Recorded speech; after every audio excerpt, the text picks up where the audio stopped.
Okay guys, welcome to my channel. Present మనం బండి వచ్చేసి లోడ్ అయింది. ఇక్కడ ఒక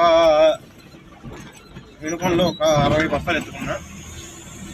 దాని తర్వాత మేదమెట్ల నుంచి అద్దెంకి మేదమెట్ల నుంచి 20 బస్తాలు ఎత్తుకొని కందుకూరులో అన్లోడ్ చేయాలి.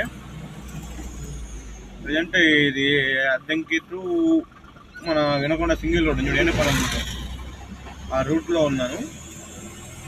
వెంట వాన మాత్రం మొగ్గు పట్టింది, వాన ఏం లేదు. ముందు మెయిన్ మేదమెట్ల పోయేదాకా మేదమెట్ల మించి ఏం వానకి లోడింగ్ అయ్యేదాకా వాన పడకుంటే చాలు.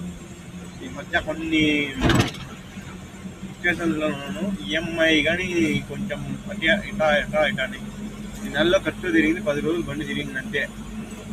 అదే కానీ నెలకి 4 రోజులు తిరిగితే బండి ఈఎంఐ అయిపోయేది. కానీ ఎన్నో సిచ్యువేషన్ ఏందో బాగలేదు ఈ నెల. అక్కడ చూస్తే బ్రోకర్లు కమిషన్ దిగుతుండ్రు. బ్రోకర్లు అంటే దాంట్లో మనది ఏం లేదు, కమిషన్ ఇవ్వాల్సింది బ్రోకర్లకి. కానీ లోడింగ్ లేకుండా పోయింది. ముందు మెయిన్ రూట్ ఖాళీ రూట్ చూడండి బాయ్, సెట్ ఉంటుంది రూట్. కానీ సింగిల్ రోడ్డే కానీ పెద్దగా ఎదురు రాకుండా ఉంటే ఇబ్బంది లేకుండా వెళ్ళిపోవచ్చు. ఎదురుగా ఏమైనా వచ్చినాయంటే మన దరిద్రం అనుకోవడమే. కొంచెం లైక్ చేయండి గాయస్, సబ్స్క్రైబ్ చేయండి గాయస్. ఒక 2 నెలలుగా కొత్త ఫోన్ తీసుకొని తర్వాత కెమెరా క్వాలిటీ ఉండేది. కెమెరా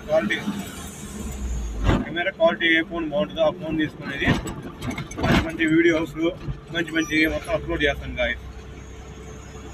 రూట్ చూడండి గాయస్, సెట్ ఉంది రూట్. ముందు ఈ రూట్లో దగ్గర 4 కిలోమీటర్లు పోతే ఆ నుంచి 14 కిలోమీటర్లు అద్దెంకి, ఆ నుంచి ఒక 10 కిలోమీటర్లు మేదమెట్ల.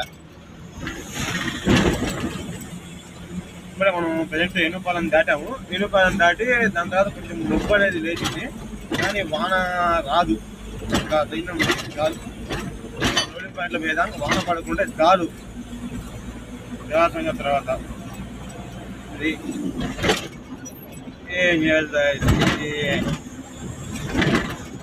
జీవితంలో ఉన్న నమ్మకూడదు అనుకుంటే వాళ్ళని నమ్మితే మోసపోతున్నాను. కానీ లైఫ్లో మాత్రం మంచి గుణపాఠం మాత్రం చెప్పింది. కంపల్సరీగా మంచి గుణపాఠం చెప్పింది తను. కానీ